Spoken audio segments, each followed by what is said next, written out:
Hello guys and welcome to TruckSim UKTV. My name's Jay and yeah, welcome to the place that's everything to do with truck simming. Basically what we're going to do to start with, because I'm starting a completely fresh profile, I thought it'd be fitting to go through some of the settings as the first video on here, just in case any of the preferences actually suit yourselves. Now, I don't bind absolutely every button. There will be certain things that you can go away and do yourself, but some of the things that work for me and what I like using with the actual steering wheel itself will be in this video. So I'm actually using the Logitech G29 steering wheel. I've got the shifter transmission to a H shifter with range. So by that, what I mean is it will do gears 1 through to 6, and then as soon as I click triangle on the wheel, that will then change the range from 7 through to 12, and then obviously pushing down on the stick and all the way to the right hand side and down will be reverse. As you might be able to see on here, I'm going to leave the force feedback settings here for a second, just so you can pause the video and have a little look. But as you can see, overall gain 122. You've got some of the different things on here: terrain surface 31, you know, internal friction 50. So those are some of the things that I've changed on here. Like I say, pause the video to have a little look at those. And then if we move down, one thing you will see, everything on here is set up exactly as it would be if you went into input wizard is when it comes to brake. So what I found, when the actual braking is set to 0, it's a little bit too instant, which is a bit of a pain. So what we've done moving forward is we've actually decided to change the brakes dead zone, so it's a little bit more squishy, so it takes a little bit more to push down. Obviously by doing this should make it a lot easier to be able to sort of push down and not feel like the car's stopping instantly. That's all I've changed on there, really. Everything else is pretty much exactly the same. Now what I will say as well is I do have head tracking on a camera in front of me, so when I turn left, the screen turns left. Same when I turn right, it turns right. Yeah, a cool way of doing it. I can show another tutorial video on how to do that if it's requested, but yeah, as it stands, there's plenty on YouTube. If you put in there how to use your webcam as a head tracker for the ETS, then yeah, it'll all come up for you to have a little look. There's some fantastic tutorials out there, some of which that I've used as well. So moving on then. Keys and buttons. Right, so some of these will already be set. I am going to reset them for the sake of the video, and we'll sort of go from there. But the first thing to note, all of these are just standard. This is what I've left it as. I can see here shift up and down is set to joy 4 and joy 5, and these shifter up and shifter down because I actually quite like using the paddles as indicators. That's just my preference. Start stop engine. On the front of the G29 there is a circular button with an arrow that basically goes down and across. I use that as a start and stop, so it's classed as button 23 on here. So literally just click it and then press the corresponding button on the steering wheel. Parking brake is always set to X for me. I think as standard it's set as spacebar, so it depends on whether you want to be using your keyboard or whether you want to use the wheel as well. So I usually use that. Trailer brake and then retarder increase and decrease. I haven't set these, but I need to. Okay, so as it stands, I'll update the description based on what I change these to moving forward. Same with lifting and dropping the axle, because what I'm probably going to do is actually do a Steam Deck configuration, which I will put on following this video for things like this. So if you've got a Steam Deck at least, or Stream Deck, sorry, you'll be able to just click the buttons and away you go. Same with differential, lock up and front and down suspension, same with rear suspension. Won't mess with any of those in this video. We will go through them though, but you can play the game technically without them. It just makes it a little bit more difficult, but I will do a full breakdown on the Stream Deck for that. And then obviously if you have a preference yourself, even if it's on keyboard, because we are limited to the amount of buttons on the steering wheel, you can set these to your own preference really, so it's not too much of an issue. I probably wouldn't set any of these on the steering wheel, which is why I'm not going to go through them. Left turn indicator, so we've got the flappy paddles on the back, which is what they wanted to use for the sequential shifter. We're going to change this though, so left indicator is joy button 5, right indicator is joy button 4.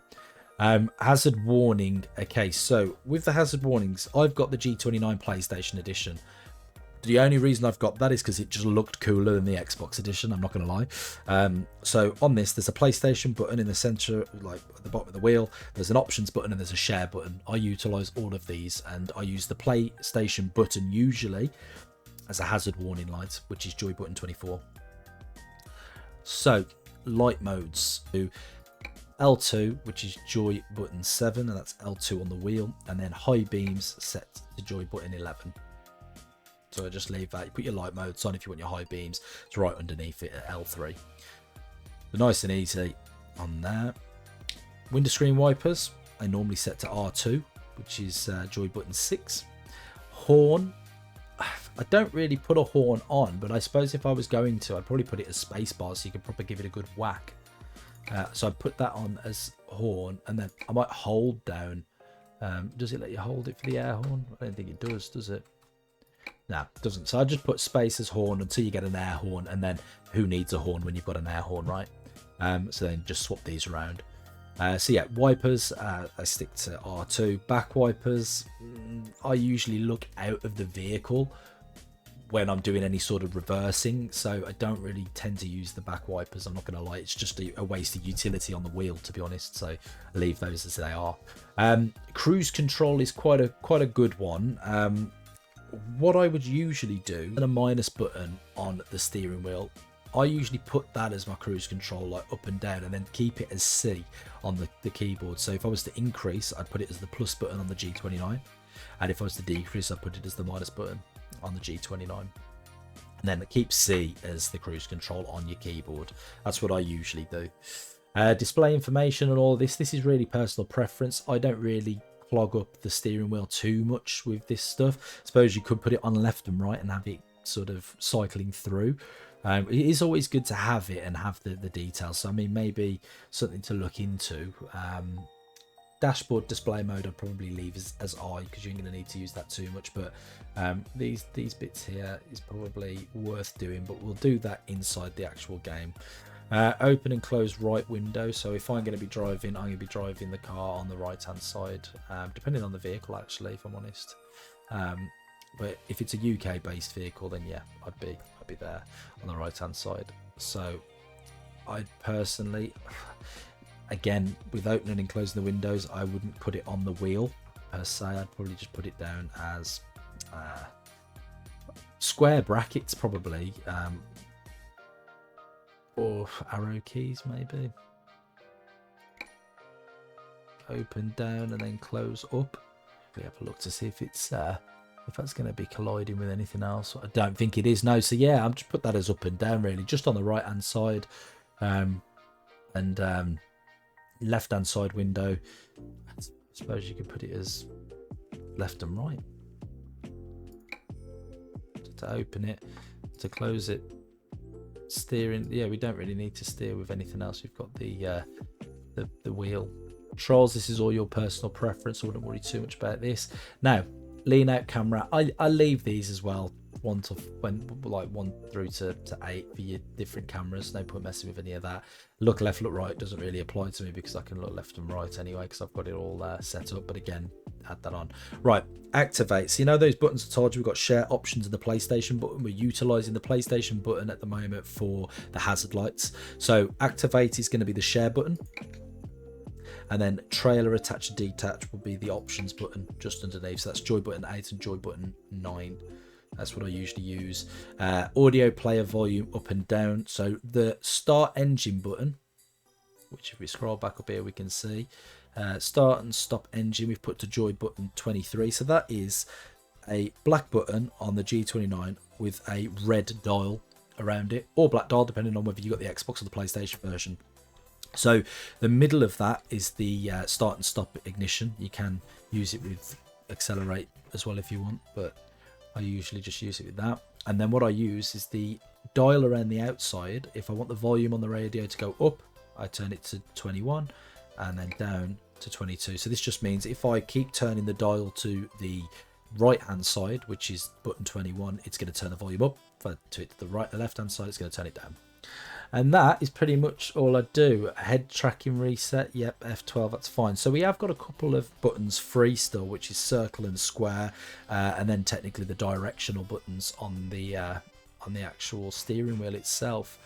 So you can map these to whatever you fancy now, if I'm honest, which I would probably put those directional buttons as like your route advisor and different HUD controls, if you wanted to make it quicker. You've still got square and circle. So again, from this point on, really, it's just about having a mess about, finding what works for you. But that's how I would set it up initially, and then maybe have a look at some of the other things moving forward for up, down, square and circle, and how you want to use them. Might be that if you do a lot of online driving, you want it as your, I don't know, circle as push to talk. So it's always worthwhile, but at least this gives you a bit of an overview of how we do it. And then in terms of gameplay, I pretty much put it to fatigue on, traffic on, traffic offence, sorry, preferred job length, I kept it as default. Route advisor speed warning, yeah, okay, that's fine. Automatic parking dialogue, yeah. Keep route advisor hidden. Heavy cargo warning screen, yeah. Map alignment north. Show navigation. Parking difficulty, I've put it as random parking. I think if you want to do something that's immersive, I think it's always best to put it as random, because you don't know what you're going to turn up to. So there's going to be different obstacles. It keeps things a bit more fresh. Random road events at 33. You don't really want to always be, I mean, I'd probably push this up a little bit to make it more interesting, maybe to 43. Detours are on 50%, and then rain 31%. I'm basically starting off in Spain, so I don't want the rain probability to be too high. I want it to be realistic, so I'll probably set it to about, yeah, 31, 30. Time zones, full info, that's fine. Cutscenes, that's all cool. And then we on to the rest. So this is all good. Braking intensity, 100%. Probably take that down a little bit, but I have changed the dead zone, so I don't think it'll matter too much. And then truck speed limiter, take that off. I know it'll help you not get fines, but also there's going to be stretches of road where you're going to want to put your foot down and give it some beans. So just smash on with that. Advanced trailer coupling, I haven't clicked that on, to be honest. And then automatic engine electricity start, keep that on. And automatic drop and liftable axis, keep that on. Axles, keep that on. Anti-lock braking, traction control, yep. So I keep a lot of these things on, to be honest. I mean, if you wanted to go over the top with making it completely realistic, then I'd probably take traction control off. Automatic blinker turn off, keep that on. Automatic high beams, no. Automatic headlights, you could keep that on. A lot of the cars nowadays do have that on. So, but I like to put it on myself. I like to have another thing that to actually have to think about. That's pretty much it. Everything else I keep the same, apart from the localized city and country names. I like to put that on. Show secondary names, I like that on. Currency, British pounds. 24-hour clock, and then length units I changed to miles. Kilograms and tons is fine. Celsius for me. Litres, miles per gallon. And that is pretty much all I change. And that is everything. So that is the first video on the channel. My apologies if it's a little bit rusty. Moving forward, hopefully things will be a lot more smoother. But I just wanted to get that out of the way to start with, because I know a lot of people use the wheels, and you know, this is the setup that sort of works for me. I've kind of left it a little bit looseless for you guys so that you can sort of pick and choose what you want some of the buttons to be. But the main majority of the ones, once you start using them, everything sort of clicks and makes sense. Like I say, the only other thing I'd do is the axles and the retarder increase and decrease. I'd put that on something as well. But yeah, that's pretty much everything. So yeah, I'll catch you in the next one. Take care, look after yourself. Just want to make a point really quickly. This is going out on the 20th, 21st of December, something along those lines. So have a fantastic Christmas, and yeah, I'll catch you all in the new year.